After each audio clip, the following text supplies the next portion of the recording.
Hai semuanya, kali ini Mimin bakal membahas film requestan teman kita, Satria Badra, yang request film The Raid 1 dan 2. Tapi Mimin bakal bikin videonya terpisah ya. Jadi kali ini Mimin bakal menceritain sebuah film tentang misi penggerebekan gedung apartemen yang dipenuhi banyak preman untuk menangkap kriminal paling berbahaya dan dicari. Film ini dibintangi oleh Iko Uwais, dan fakta menariknya, sang aktor takut sama kerupuk guys. Lucu sih, tapi tetap keren. Dan langsung aja kita mulai. Putar intronya dulu dong. Selamat datang di AR 412. Film diawali dengan memperlihatkan seorang pria. Dia bernama Yuda. Nampak dia sedang berlatih keras untuk persiapan menjalankan misi. Setelah merasa siap, dia pun berangkat. Tak lupa, Yuda berpamitan dulu dengan istrinya dan berjanji kalau dia akan pulang dengan selamat. Yuda sendiri bekerja sebagai seorang polisi. Kini dia akan menjalankan sebuah misi untuk menangkap bos kriminal besar bernama Tama, di mana dia tinggal di sebuah gedung apartemen yang di dalamnya diisi banyak sekali preman, dari yang kroco sampai yang terampil. Tama sendiri memiliki dua orang andalan, yaitu Andi sebagai otak dari semua rencana Tama dan Mad Dog sebagai tukang pukul, di mana mereka sangat jago berkelahi dan pastinya akan mempersulit misi ini. Misi itu sendiri akan dipimpin oleh sersan polisi bernama Jaka. Sesampainya di gedung, para pasukan segera turun dan menghampiri seorang letnan bernama Wahyu. Dialah orang yang merencanakan penggerebekan ini. Letnan Wahyu bingung kenapa Jaka membawa polisi pemula, padahal ini misi berbahaya. Tapi karena udah terlanjur, jadi ya udah, mau gimana lagi. Mereka semua lalu mulai mendekati gedung. Jaka menyuruh pasukan memisah menjadi dua dan masuk lewat jalur belakang. Dengan kerjasama yang baik, mereka berhasil melumpuhkan penjaga dan bisa masuk dengan mudah. Tapi saat mau masuk, mereka malah menemukan seorang pria di sana. Dia mengaku harus cepat naik untuk mengobati istrinya yang sedang sakit. Para pasukan tidak peduli. Yuda berusaha meyakinkan rekannya kalau pria itu tidak berbahaya dan dia berniat mengantarnya sampai ke kamar. Setelahnya, pasukan pun masuk ke dalam. Dengan hati-hati mereka menyusuri setiap lantai. Satu persatu kamar digerebek dan semua penghuni ditangkap.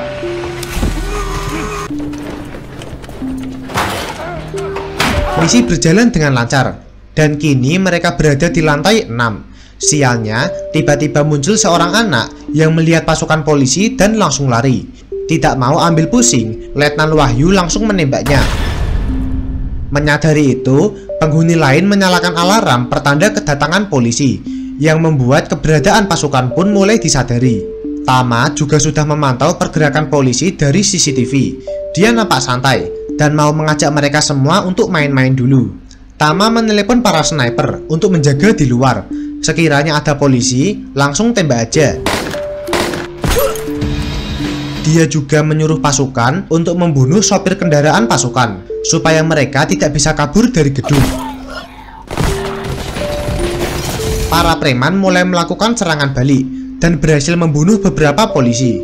Keadaan semakin sulit karena Tama sengaja mematikan lampu seisi gedung, yang pastinya membuat para polisi semakin terpojok.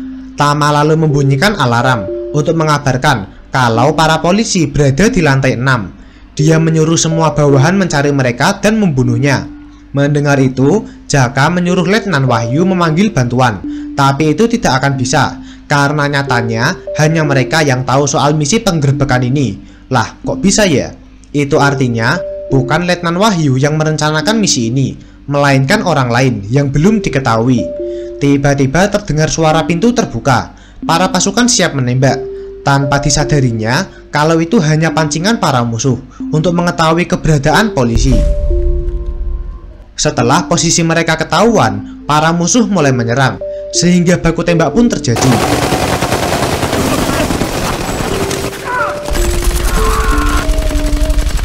Banyak polisi yang gugur dalam kejadian ini. Tama, Andi, dan Mad Dog memantau dari CCTV. Tapi di sini, Andi nampak kaget melihat sosok Yuda. Dia tidak setuju dengan penyerangan ini. Bisa-bisa mereka malah mengundang bala bantuan. Tapi Tama berkata kalau bantuan tidak akan datang, seakan dia sudah tahu rencana penggerbekan ini. Kembali ke para polisi, menyadari semakin banyak musuh yang datang, mereka pun memutuskan mundur dan bersembunyi di kamar. Mereka menahan pintu dengan lemari, tapi sialnya para musuh tetap berusaha mendobrak. Mereka tidak bisa kemana-mana. Kalau lompat dari jendela, yang ada mereka malah akan ditembaki. Untungnya Yuda punya ide. Dia menghancurkan lantai dan turun ke kamar bawah. Tepat saat musuh mau mendobrak, mereka semua turun dan menghabisi semua orang di sana. Sialnya, mereka lagi-lagi terkepung oleh banyaknya musuh yang datang. Yuda lalu punya ide lagi untuk membasmi semua musuh sekaligus, yaitu dengan cara meledakkan gas LPG di sana. Tama yang melihat itu dibuat melongo. Dia tidak menyangka pasukan polisi bisa mengalahkan bawahannya. Tama lalu menyuruh Andi dan Mad Dog untuk turun dan menghabisi semua polisi yang tersisa. Andi akan naik lift, sedangkan Mad Dog akan turun dengan tangga. Tapi untuk berjaga, Mad Dog menyuruh dua anak buahnya ikut bersama Andi. Dan hal mengejutkan terjadi, di mana Andi tiba-tiba membunuh dua orang itu tanpa alasan yang jelas. Beralih kembali ke polisi, semua musuh berhasil terbunuh. Tapi sial, banyak polisi yang juga gugur. Dari kejauhan, terdengar suara musuh mendekat, sehingga mereka harus cepat-cepat pergi. Jaka akan membawa Letnan Wahyu ke tempat aman, sedangkan Yuda akan pergi ke atas bersama temannya yang terluka. Tepat saat itulah, para pasukan bergolok tiba. Menyadari para polisi kabur, mereka langsung berpencar mencarinya. Yuda pergi mencari kamar kosong untuk mengobati temannya yang terluka. Sialnya, mereka malah bertemu banyak musuh yang menyerangnya, sehingga pertarungan pun terjadi.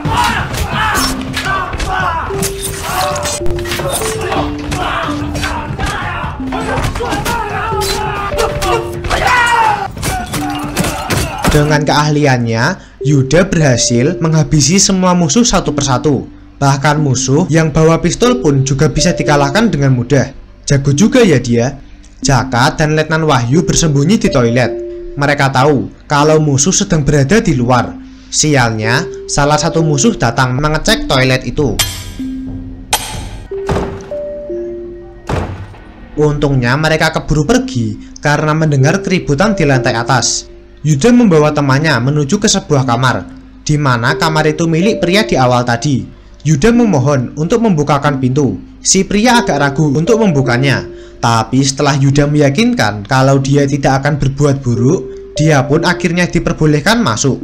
Datang kelompok bergolok di lantai itu, sehingga si pria segera menyembunyikan Yuda dan temannya di belakang tembok. Tepat saat itu, kelompok bergolok masuk ke kamar. Mereka menggeledah tempat itu untuk mencari si polisi. Sialnya, salah satu anggota curiga dengan tembok di sana. Dia menusuk tembok itu berkali-kali untuk memastikan siapa tahu ada polisi di sana. Ngerinya, wajah Yuda terkena sayatan golok yang pastinya akan membuat persembunyian mereka terbongkar.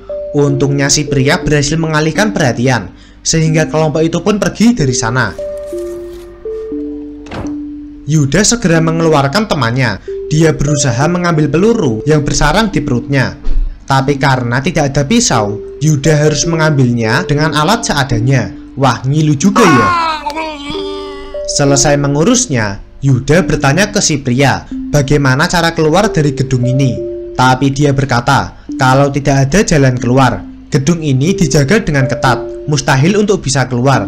Meski begitu, Yuda tidak menyerah. Dia memberanikan diri untuk keluar dari kamar, mencari teman-temannya yang masih selamat, dan membawa mereka keluar. Sialnya, barusan keluar kamar, dia langsung ketahuan oleh kelompok bergolok, sehingga dia harus segera kabur.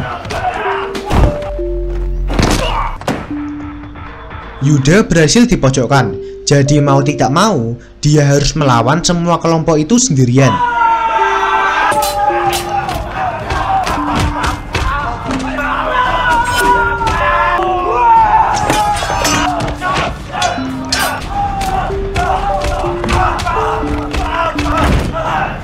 Meski semua musuhnya membawa senjata, Yuda tidak takut sama sekali. Dan dengan keahlian bertarungnya, dia dengan mudah mengalahkan mereka semua. Semakin banyak musuh berdatangan, sehingga Yuda harus kabur dengan melompat dari jendela.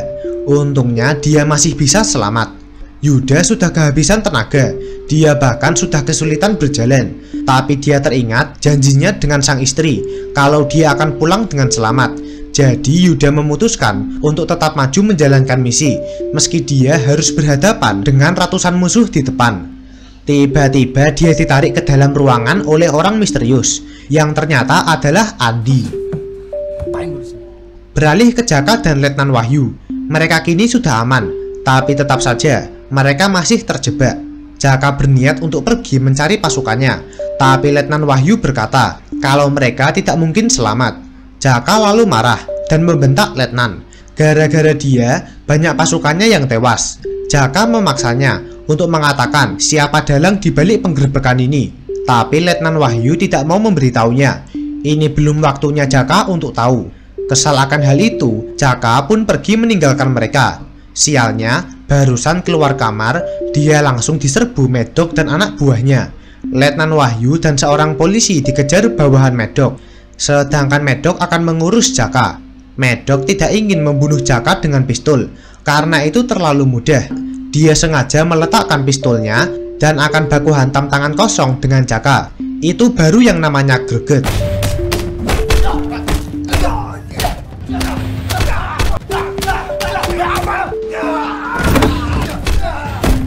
Di sini kita diperlihatkan kehebatan Medok dalam bertarung, di mana dia dengan mudah membuat Jaka babak belur. Merasa kalau lawannya sudah lemah, Medok pun langsung mengakhiri pertarungan, di mana dia mematahkan leher Jaka yang seketika membuatnya pun tewas. Kembali ke Yuda, dia kaget dan bingung melihat Andi di sini, yang ternyata Andi ini adalah kakaknya si Yuda. Dia menyuruh Yuda segera keluar dari gedung ini, tapi Yuda tidak mau. Dia mau mencari dan menyelamatkan teman-temannya yang tersisa. Bahkan sekarang, dia juga mau membawa kakaknya pulang. Mendengar itu, Andi pun menolak. Dia sudah nyaman di sini. Dia sudah mendapat jabatan dan anak buah. Yuda membentak dan memaksa kakaknya untuk pulang. Tapi Andi tetap menolak. Dia tidak mau berhenti dari pekerjaan kotornya. Tapi dia mau membantu Yuda untuk mencari jalan keluar dari sini. Andi keluar duluan, memastikan tempat itu sudah aman. Tapi dia malah bertemu dengan Medok yang menyeret jasad Jaka. Yuda aja sampai dibuat kaget melihat itu. Tidak punya pilihan lain, Andi harus ikut dengan Medok untuk menemui Tama. Merasa situasi sudah aman, Yuda pun keluar. Dan dia bergegas mencari Letnan Wahyu. Setelah bertemu, Yuda mengabarkan tentang Jaka yang sudah mati. Kini mereka hanya punya satu pilihan, yaitu menyelesaikan apa yang sudah mereka mulai. Dengan begitu, mereka bisa keluar dari tempat ini. Letnan Wahyu terdesak. Dia terpaksa ikut dengan Yuda. Akhirnya, mereka pun kembali naik ke atas untuk menangkap Tama, yang kemudian akan mereka paksa untuk menunjukkan jalan keluar. Kembali ke Andi dan Medok yang menemui Tama. Tama bingung, kenapa hanya Medok yang membawa hasil. Andi beralasan kalau dia memang tidak menemukan apa-apa. Tapi Tama tidak percaya. Dia melihat tangan Andi benar-benar bersih, tidak ada darah sama sekali. Padahal di CCTV, dia melihat Andi yang menarik seorang polisi ke dalam kamar. Tama tahu kalau Andi tidak membunuh polisi itu. Dia marah dan memaksa Andi mengaku. Pasti ada sesuatu yang disembunyikan olehnya. Tapi Andi hanya mengucapkan satu kata, anjing. Kembali ke Yuda dan Letnan Wahyu. Mereka berusaha untuk naik ke atas dan mencari Tama. Sialnya mereka malah masuk ke ruangan pembuatan narkoba. Para musuh berusaha menghadang, sehingga pertarungan pun terjadi.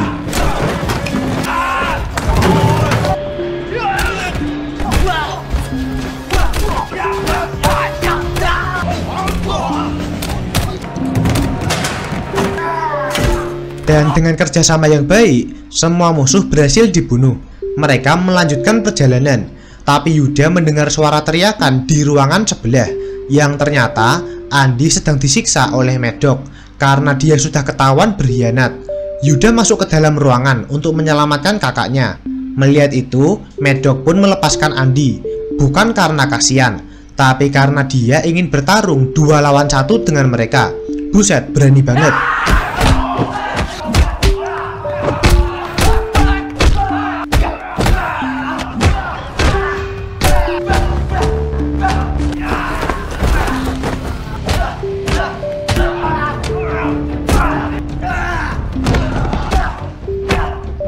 Di sini kita akan dibuat terkejut melihat keahlian Medok yang bisa menandingi Yuda dan Andi. Meski sendirian, dia masih bisa membuat dua musuhnya kewalahan. Bahkan Yuda sampai dibuat tak berdaya. Untungnya, Andi tepat waktu menusukkan pecahan kaca ke leher Medok. Tapi ngerinya di sini, dia masih bisa melawan meski dengan leher yang sudah terluka. Untungnya dengan kerjasama yang baik, Yuda dan Andi berhasil menghabisi Medok. Baru setelahnya mereka naik untuk menyusul Letnan Wahyu. Kembali ke Letnan Wahyu, dia berhasil menemukan keberadaan Tama. Nampak Tama B aja dan tidak melawan. Tapi tiba-tiba Letnan Wahyu menembak bawahannya hingga tewas. Di mana dia melakukan itu karena tidak ingin rahasia busuknya terbongkar. Tama lalu dibawa keluar dari kamar. Tiba-tiba datang Yuda di sana. Letnan Wahyu berusaha membunuhnya, tapi untung si Yuda bisa menghindar. Letnan Wahyu berusaha mengejar dan berusaha menembaknya. Dia tidak mau semua rahasianya terbongkar dan harus berakhir di penjara. Tama berusaha memprovokasi Letnan. Dia berkata kalau Letnan tidak akan bisa keluar dari sini. Dia akan terjebak dan lama-kelamaan akan mati. Sampai Tama menyebutkan nama seseorang, yaitu Reza. Sontak itu membuat Letnan Wahyu kaget, seakan dia mengenal nama itu. Tama mengaku kalau Reza adalah dalang semua ini, di mana dia melakukannya hanya untuk membunuh Letnan Wahyu.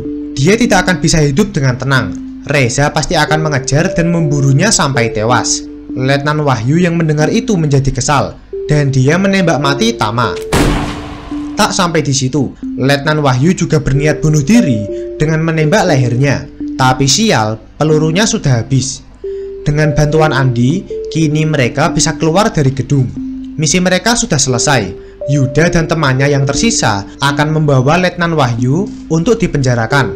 Sedangkan Andi akan kembali ke gedung. Ya, dia akan terus menjalankan bisnis gelapnya.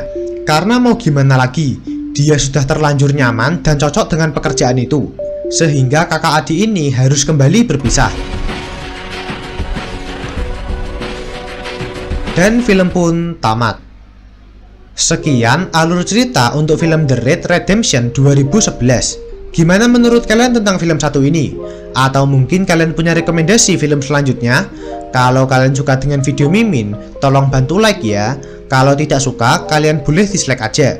Dan tulis di komentar apa yang membuat kalian tidak suka dengan video Mimin, supaya channel ini bisa berkembang menjadi lebih baik. Terima kasih telah menonton video kami, dan see you next time.